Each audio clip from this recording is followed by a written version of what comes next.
Hello friends, मैं धर्मेंद्र एक बार फिर से आपका स्वागत करता हूं हमारे यूट्यूब चैनल डीके एकेडमी पर। मित्रों, हम इसमें अंग्रेजी में हम पढ़ रहे थे नंबर, यानी नाउन में नंबर पढ़ रहे थे और नंबर में अधिकतर टॉपिक उसमें समाप्त हो चुके हैं। अब हम यहाँ पर बात करने वाले हैं नंबर में ही नाउन में ही हम जेंडर को पढ़ेंगे। जैसा कि हमने बताया था कि नाउन में दो तीन चीजें होंगी। जैसे आपके नाउन में नंबर हम पढ़े, नाउन टाइप्स पढ़े थे, फिर उसके बाद नाउन में नंबर, अब इसके बाद नाउन में हम जेंडर पढ़ेंगे और देन इसके बाद हम नाउन में ही आपका केस पढ़ा जाएगा। तो नाउन में जेंडर की बात आती है। इसमें नाउन में जेंडर, ठीक, संज्ञा और संज्ञा में हम लिंग को पढ़ने वाले हैं। ठीक है। जेंडर होता क्या है? जेंडर यानी किसी संज्ञा शब्द से हमें ये कोई चीजें क्या है, स्त्री है जाति का है या पुरुष जाति का है, इसी का बोध कराए तो क्या है, हमें लिंग, यानी और हिंदी में इसकी इसकी यानी इसका अर्थ जो होता है लिंग माने पहचान होता है या चिन्ह जिसको कहते हैं। ठीक, तो लिंग और इसके जो टाइप्स होते हैं वह आपके चार बताए गए हैं। टाइप्स ऑफ जेंडर, ठीक, types of gender. There are four types of gender. ठीक है। नंबर एक हमारा आता है मैस्कुलिन जेंडर,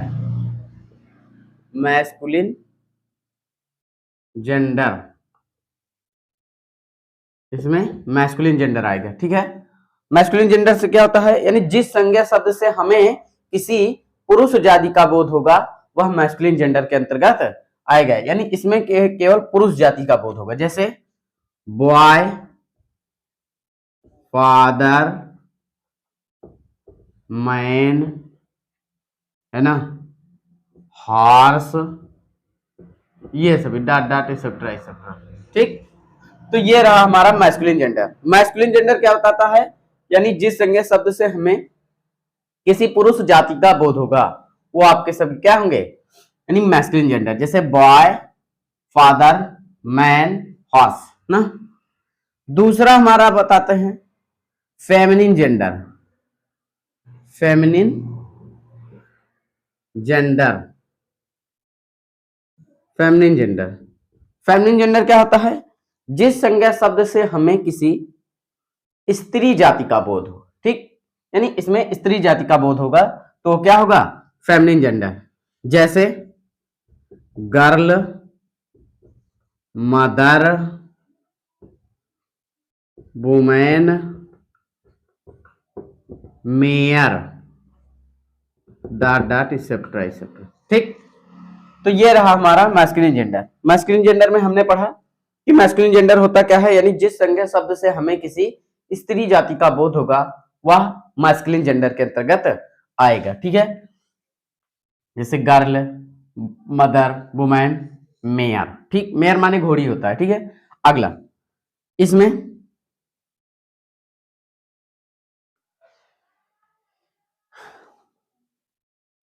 तीसरा हमारा है कॉमन जेंडर। कॉमन जेंडर क्या होता है, यानी जिस संज्ञा शब्द से हमें किसी पुरुष और स्त्री यानी ऐसे जीव का बोध होता है जो जिसके लिए वह यानी जिसमें स्त्री के लिए भी वह शब्द प्रयोग किया जाता है और पुरुष के लिए भी वही शब्द प्रयोग किया जाता है, तो ऐसे नाउन जो होंगे वह हमारे कॉमन जेंडर के अंतर्गत आएंगे। जैसे आप पढ़ते हैं टीचर, तो यहाँ पे अंग्रेजी में टीचर यानी गर्ल्स को भी टीचर कहते हैं और बॉय को भी, है ना, मैन वुमेन दोनों को। और यहाँ पे और भी जैसे डॉक्टर और क्या कह सकते हैं, एडवोकेट, है ना। टीचर हो गया, डॉक्टर हो गया, एडवोकेट हो गया, स्टूडेंट डॉट एक्सेट्रा एक्सेट्रा। ठीक, तो कहने का मतलब ऐसे शब्द हो यानी ऐसे नाउन जिनका प्रयोग जो है हम स्त्री और पुल्लिंग यानी स्त्रीलिंग और पुल्लिंग दोनों में उसका प्रयोग करते हैं। ठीक, तो इस तरह से हमारा रहा ये कॉमन जेंडर। चौथा हमारा है neuter gender. Neuter gender, neuter gender. अब न्यूटर जेंडर क्या होता है? न्यूटर जेंडर से हमें क्या होता है, यानी जिस संज्ञा शब्द से हमें किसी निर्जीव जाति का बोध हो। ठीक, यानी उसमें जान नहीं होती है, निर्जीव जाति का बोध हो। ठीक, तो उसे क्या कहते हैं? Neuter gender. जैसे पेन हो गया, ठीक, बुक हो गया और अम्ब्रेला हो गया, मैंगो हो गया, डॉट डॉट एक्सेट्रा एक्सेट्रा। ठीक, तो ये रहा हमारा neuter gender, pen, book, umbrella, mango ना, ये सभी आपके। तो कहने का मतलब जब हमने संज्ञा में पढ़ा, संज्ञा में जेंडर को पढ़ा, तो हमने देखा है टाइप्स ऑफ जेंडर, जिसमें there are 4 types of gender. इसमें पहला है हमारा मैस्कुलिन जेंडर, जिसको हिंदी में पुल्लिंग कहते हैं। क्या कहते हैं? पुल्लिंग। यानी पुल्लिंग का मतलब ही होता है जिस संज्ञा शब्द से हमें किसी पुरुष जाति का बोध होता है, उसे पुल्लिंग यानी masculine gender, boy, father, man, horse, etc.. और फेमिनिन जेंडर में क्या होता है, यानी जिस फेमिनिन जेंडर का मतलब होता है स्त्रीलिंग, यानी जिस संज्ञा शब्द से हमें किसी स्त्री जाति का बोध होगा वह हमारा फेमिनिन जेंडर के अंतर्गत आएगा। जैसे इसमें यहाँ भी एग्जांपल गर्ल, मदर ना, वुमेन आदि। यहाँ पे कॉमन जेंडर का मतलब होता है जिस संज्ञा शब्द से हमें ऐसे शब्द या नाउन का प्रयोग करते हैं जो स्त्री और पुरुष दोनों के लिए प्रयोग किया जाता है, जिसमें डॉक्टर, टीचर, एडवोकेट, स्टूडेंट ना, ये सभी आएंगे।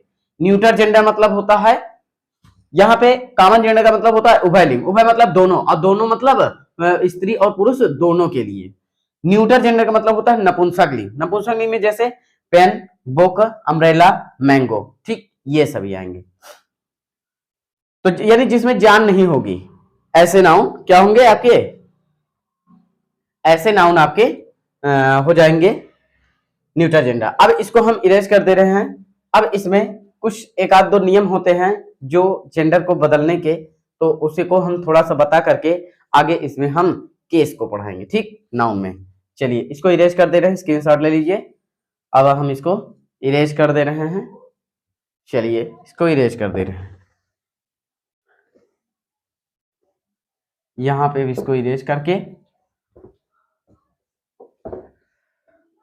अब यहाँ पे इसको बदलने के कुछ रूल्स होते हैं। जैसे यहाँ पे हम लिखेंगे मैस्कुलिन टू फेमिनिन, ठीक, यानी इस पुल्लिंग से स्त्रीलिंग कैसे बनाते हैं, यहाँ पे एक रूल्स लिखेंगे। जैसे कुछ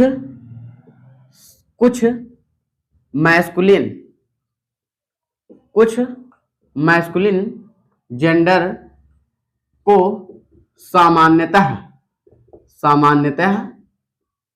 फेमिनिन में बदल देते हैं। ठीक है, जैसे यहां पे एग्जांपल में, जैसे आपका यहां पे आपका जैसे बॉय हो गया है ना, तो क्या हो जाएगा? इसका फेमिनिन जेंडर गर्ल हो जाएगा। और फादर है तो इसका फेमिनिन जेंडर मदर हो जाएगा, है ना। और ब्रदर है तो इसका फेमिनिन जेंडर हो जाएगा क्या? सिस्टर, है ना। तो इस तरह से इसके कोई मतलब विशेष इसमें जोड़ने यानी एडिंग करने या फिर उसको हटाने का कोई विशेष नियम नहीं है। अगला, कुछ मैस्कुलिन जेंडर के अंत में ई डबल एस जोड़कर जोड़कर ई डबल एस जोड़कर फेमिनिन बनाया जाता है, फेमिनिन बनाया जाता है। ठीक, जैसे जैसे यहां पे हम जैसे देखेंगे कि जैसे पोएट होता है, पोएट। अब इसमें क्या करेंगे, पोएट माने कवि होता है। अब इसे में ई डबल एस जोड़ देंगे तो ये हमारा बन जाएगा फेमिनिन जेंडर और हो जाएगा पोएटेस। ठीक, पोएटेस ये हो गया। और भी बहुत से वर्ड हैं यहां पे, जैसे पोएट हो गया, प्रिंस, जैसे प्रिंस। अब इसमें क्या करेंगे, ई डबल एस जोड़ देंगे तो आपका हो जाएगा प्रिंसेस। ठीक, ये डबल ई नहीं होगा, ठीक है, इसको हटा देंगे तो प्रिंसेस हो गया। इस तरह से पोएट होता है। और भी कई वर्ड हैं, जैसे लायन होता है, लायन। इसको क्या करेंगे, इसी में ई डबल एस जोड़ देंगे तो क्या हो जाएगा हमारा लायनेस, शेर, शेरनी। ठीक, और भी जैसे कोई और वर्ड, जैसे शेफर्ड होता है, शेफर्ड ना, इसी में ई डबल एस जोड़ दीजिए, आपका क्या हो जाएगा स्त्रीलिंग हो जाएगा, यानी फेमिनिन जेंडर हो जाएगा शेफर्ड्स, शेफर्डेस ये। ठीक, तो ये होता है हमारा जो मैस्कुलिन जेंडर होते हैं उसको कैसे आप बदल सकते हैं। ठीक, उसको कैसे फेमिनिन जेंडर में चेंज कर सकते हैं। इसको हम इरेज कर दे रहे हैं। अब इसमें एक आध नियम और होंगे जो उसको हम बता करके फिर आगे यहाँ पे जेंडर को समाप्त करते हैं। ठीक है, इसको हम समाप्त कर देते हैं। अब इसको हम इरेज कर दे रहे हैं।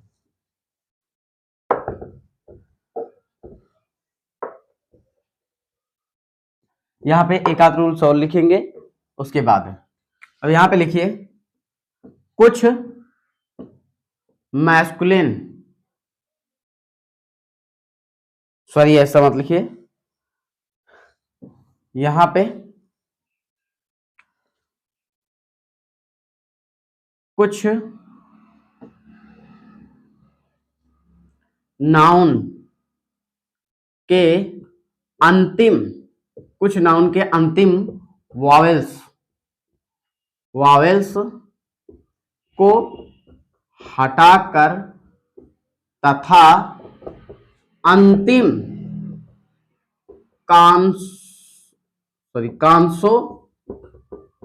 कॉन्सोनेंट को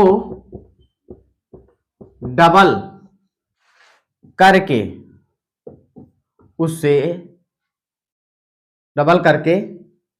और अंत में ई डबल एस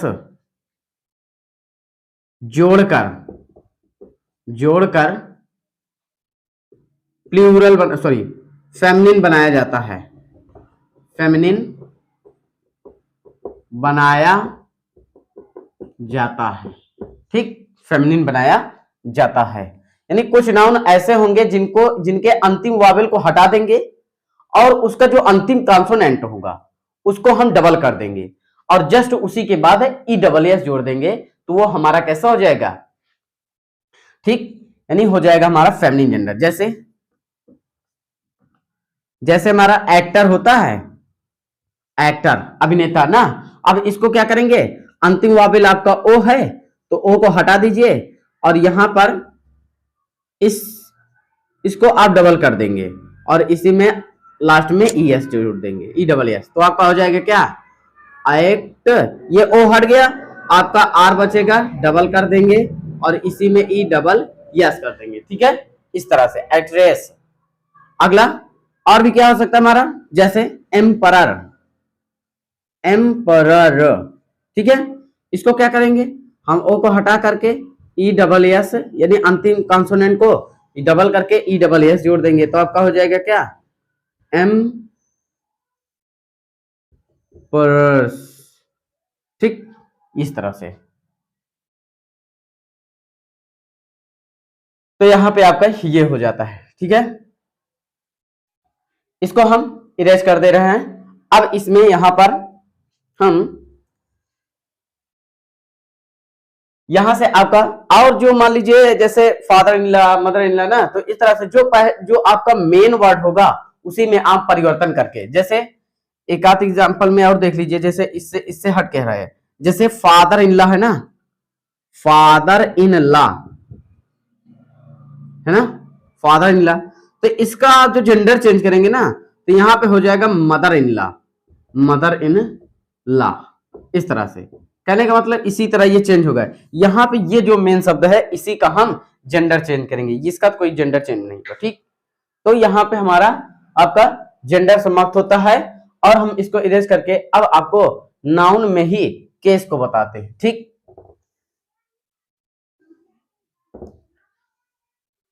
यहां पे अब नाउन में हम केस को चलते हैं। ठीक, नाउन में केस यानी संज्ञा और संज्ञा में ही कारक। ठीक, there are 5 types, there are 5 types of case. ठीक, केस यानी जो केस होता है वो 5 प्रकार का बताया गया है। नंबर 1 हमारा है सब्जेक्टिव, सब्जेक्टिव सब्जेक्टिव केस, इसी को ही नॉमिनेटिव केस कहते हैं, नॉमिनेटिव केस। ठीक, नॉमिनेटिव केस। दूसरा हमारा है, इसी में दूसरा केस हमारा ऑब्जेक्टिव केस, ऑब्जेक्टिव केस। ठीक, इसी को कहते हैं एक्यूजेटिव केस, एक्यूजेटिव केस। तीसरा हमारा है पजेसिव केस, पजेसिव केस। ठीक, चौथा हमारा है वोकेटिव केस, वोकेटिव केस। ठीक, और पांचवा हमारा है dative case, dative case.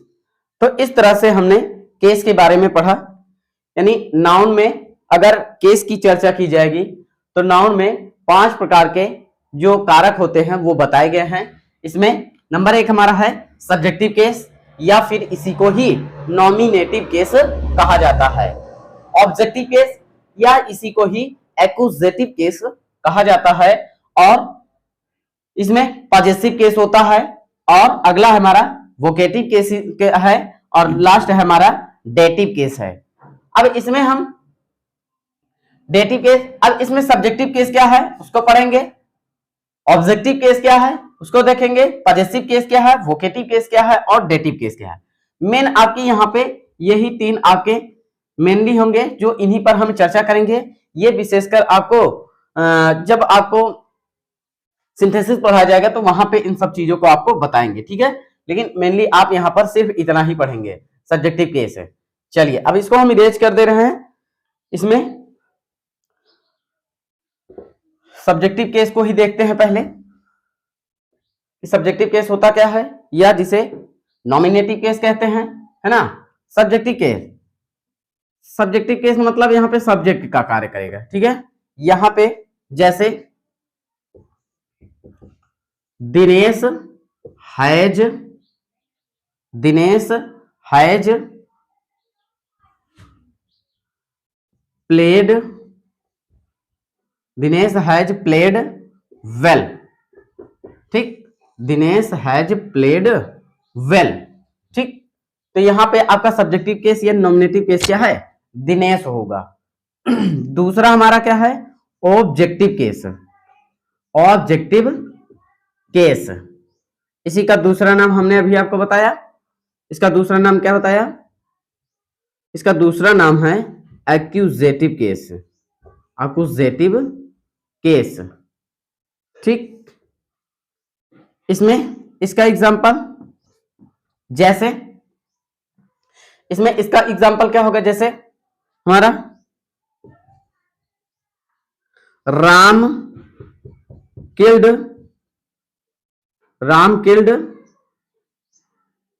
Ravan, Ram killed Ravan, ठीक है। ऑब्जेक्टिव केस में जिसे ऑपोजिटिव केस कहा जाता है, राम किल्ड रावण, ठीक है, राम किल्ड रावण। अब यहां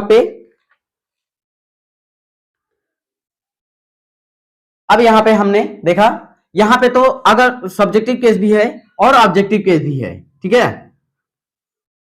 यहां पे राम क्या है आपका सब्जेक्टिव केस, लेकिन आपको इसमें ऑब्जेक्टिव केस का एग्जांपल देखना है, तो यहां पे ये नहीं, हम इसको अंडरलाइन करेंगे, ठीक है, क्योंकि ये ऑब्जेक्टिव केस होगा। तीसरा हमारा है पॉजेसिव केस। पॉजेसिव केस के बारे में आता है। पॉजेसिव केस पहली चीज 3 टाइप्स के होते हैं, है ना, 3 टाइप्स, यानी there are 3 types of possessive case.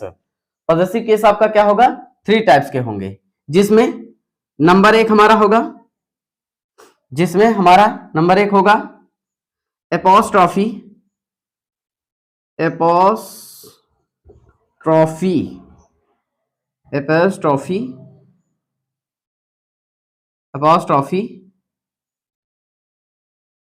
Yes, ठीक है, एपोस्ट्रॉफी यस। कहने का मतलब इसमें पॉजेसिव केस में जो पहला हमारा होगा वह एपोस्ट्रॉफी यस होगा, जिसका अर्थ है इसमें, इसका अर्थ क्या होगा, इसका अर्थ होगा का की के, ठीक, इसमें इसका अर्थ का की के होगा। और इसका एग्जाम्पल क्या होगा, इसका एग्जाम्पल होगा हमारा जैसे राम्स हाउस, है ना, जैसे राम्स हाउस मतलब राम का घर, है ना, तो राम, और इसका हमने अभी बताया कि इसका अर्थ क्या होगा, का की के से, तो राम का घर। आगे अगला, ये तो रहा पहला हमारा अपोस्ट्रोफी यस है, लेकिन चलिए यहीं पे बता दे रहे हैं, दूसरा हमारा है इसी में, ये पहला हो गया, और दूसरा हमारा होगा यहाँ पे केवल अपोस्ट्रोफी,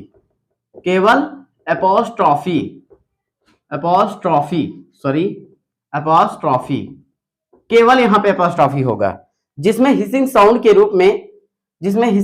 रूप में IES, ठीक है, या यस का जो साउंड होगा, यस का साउंड जो होगा वह जनरली जय से के रूप में होगा। अभी समझ नहीं होंगे, लेकिन एग्जांपल देखेंगे तो क्लियर हो जाएगा। कह रहा है केवल अपोस्ट्रोफी, यानी इसी के अंतर्गत पॉजेसिव केस में ही आएगा केवल अपोस्ट्रोफी, और वो होगा कहां, जहां हिसिंग साउंड में जैसे यस का जो साउंड होगा वह कहीं जा के रूप में होगा तो कहीं पर सा के रूप में। जैसे यहां पे एक एग्जांपल है, जैसे लेडीज आप पढ़ते हैं, लेडीज, है ना, यस का क्या होगा, लेडीज, है ना, लेडीज, तो यहां पे सा का होगा। और दूसरा, और भी कोई एग्जांपल, जैसे बॉय होता है, यहां पे यस जोड़ देते हैं तो क्या हो जाएगा, बॉयज होगा, बॉयज नहीं होता है, बॉयज होता है। तो अब देखिए यहां पे यस का साउंड क्या आया, सा के रूप में आया, लेकिन यहां पे यस का साउंड क्या आया, जय के रूप में आया। तो यही है क्या, केवल अपोस्ट्रोफी, ठीक है, हिसिंग साउंड। और तीसरा हमारा होता है ऑफ, ठीक, तो ये तो प्रीपोजिशन की भांति भी इसका प्रयोग किया जाता है, आप इसका प्रीपोजिशन में ही हम बताएंगे। तो इस तरह से हमारे ये पॉजेसिव केस जो था, इस तरह से आपका रहा कि इसमें पॉजेसिव केस क्या क्या होते हैं। और यहां पर तो पॉजेसिव केस इसमें हमने देखा कि यहां पे पॉजेसिव केस यानी नाउन में हमने केस के बारे में पढ़ लिया। अब यहां से नाउन चैप्टर आपका समाप्त होता है। नेक्स्ट डे आपको प्रोनाउन के बारे में पढ़ाएंगे। उसके बाद वर्ब में हमने थोड़ा बहुत चर्चा कर ली थी, तो यहाँ पे वर्ब नहीं, डायरेक्ट एडजेक्टिव में पढ़ाएंगे। एडजेक्टिव में जो भी आपके जैसे डिग्री वगैरह एडजेक्टिव के टाइप से, इन सभी को पढ़ाते हुए आगे चलेंगे, ठीक है। इसके बाद हम अब नेक्स्ट डे आपको इसमें अगला टॉपिक प्रोनाउन के बारे में लेकर आएंगे। ठीक है, थैंक यू सो मच।